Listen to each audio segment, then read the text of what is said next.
Welcome back to 2012. So picking up where we left off, guys, Galactic Overlord was released on May 8th. This set brought the Heradic archetype to the game. It was a pretty strong Dragon Xyz based strategy that wouldn't hit its peak until a couple more years down the road. The set also brought Light Rays, some more Inzektor support, but the biggest support was Photon Galaxy, being that one of the Neo Galaxy Eyes Photon Dragons was the cover of the set. The other chase cards were Gaia Dragon, the Thunder Charger as an Xyz, and Big Eye. These cards would really come in handy in like the next 5 years and would be staples for a lot of the meta down the road. YCS Philadelphia took place on May 19th. The winner was Fang Chen, and he beat Andrew Martin in a Chaos Dragons mirror match. For the top 16 breakdown, there were 8 rabbits, 4 dragons, 1 Inzektors, 1 Dark World, 1 Windup, and 1 final countdown piloted by Tyler Tabman.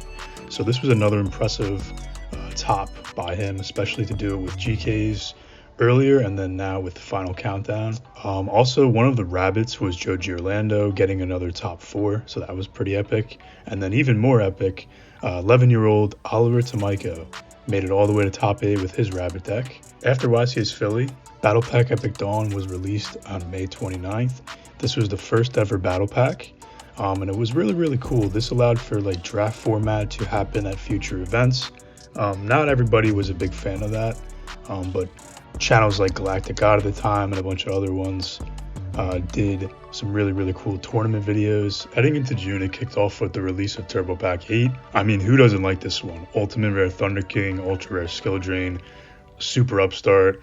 I'm pretty sure Red and Green Gadget both got supers. After that, the Dark E-Hero promo, Escarado, was released on the 3rd as a promo in one of the magazines. Next, on the 5th, we got Kachi Kochi Dragon.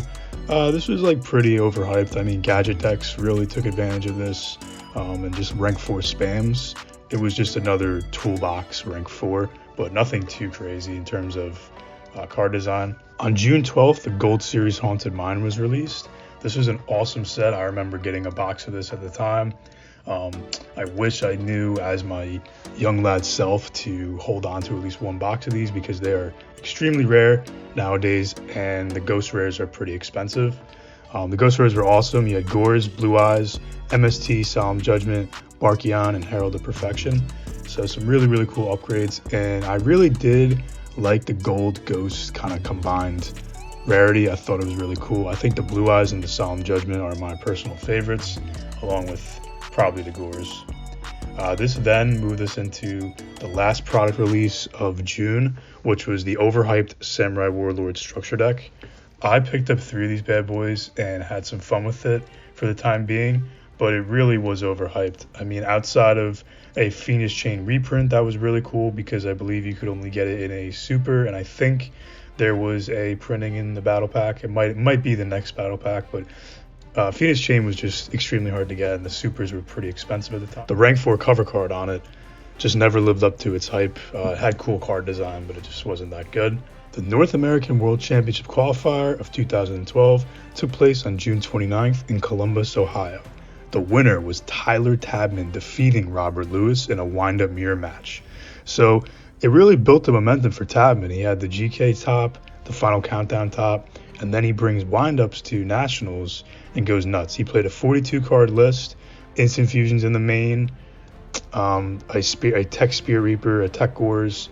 So some really cool options. And he also beat Jarrell McKay Winston, better known as Pro Winston, who was using Chaos Dragons in the top 4. So Jarrell got 3rd place, and both of those duelists would go on to Worlds. Heading into July, nothing really happened other than the release of Hidden Arsenal 6, which was pretty underwhelming, wasn't really the greatest. The next Hidden Arsenal with the Evil Swarms, that was really awesome. The 2012 World Championship took place on August 11th and 12th in Tokyo, Japan. Since Zen Mighty was banned in the OCG, windups were dead, leaving duelists, especially from our end at WCQ, to change decks. Tour Guide was also illegal since it was a TCG exclusive. The top 8 consisted of 6 Inzektors, 1 Malefic Skill Drain, 1 Exodia played by Jarrell Pro Winston, and the finals was an Inzektors mirror match where Sato Akikazu from Japan defeated Stefano Mamoli of Italy. Robert Lewis, also who got second place at Nationals, finished 17th with Final Countdown, and Tyler Tapman took 16th with Inzectors. I really think if windups were legal, Tyler Tapman would have been our first ever USA World Champion. So after Nationals, we got Wave 1 of the 2012 tins.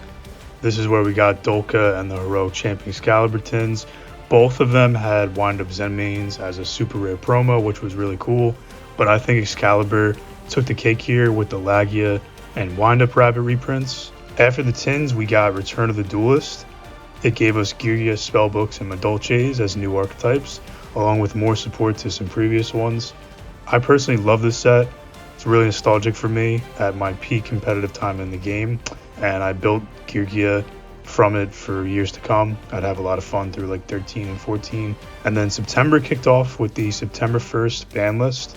This was the one that banned Brionic, Dragon of the Ice Barrier, and Future Fusion.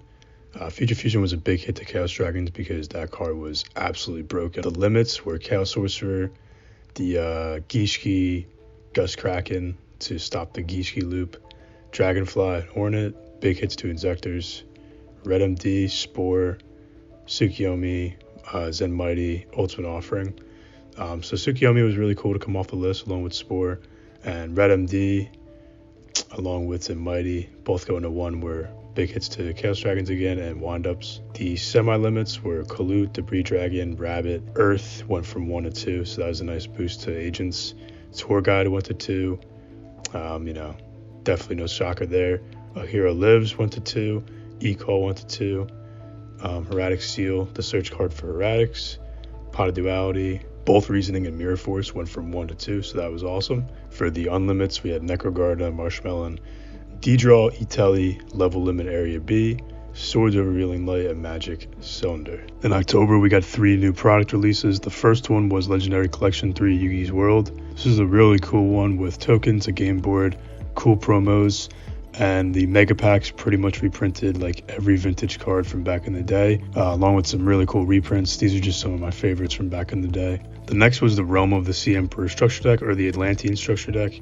It introduced the Atlantean archetype, which would pair amazing with Mermails later on in the year and move us into the water fire formats. It also came with a Torrential Tribute and Deep Sea Diva reprint.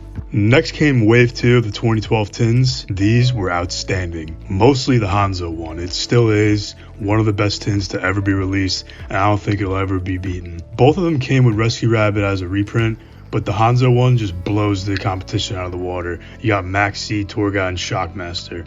Right off the bat, I was able to finally build Dino Rabbit, which would later be Macro Rabbit, heading into the end of 2012 and beginning of 2013. Heliopolis Tin was still pretty cool. Leviair was a great reprint, but the random Souza and Malefic Truth Dragon, I mean, come on. What was that? They could have reprinted some really, really good stuff. Abyss Rising came out in November and introduced Mermails to the game. This would set up our Waterfire format once again, really built on the Return of the Duelist decks by giving support to Spellbooks and Madolches as well as some others. Gaga Cowboy and Abyss Dweller also came out in the set, so 2 really staple rank 4 toolbox cards. Astral Pack 1 came out at the tail end of the year, with its first ultimate rares being Tsukiyomi, Debris Dragon, and Photon Thrasher. These would put Turbo Pack finally to a close. That's going to do it for 2012, guys. If you enjoyed this video, please comment, like, and subscribe, and I'll see you guys in 2013.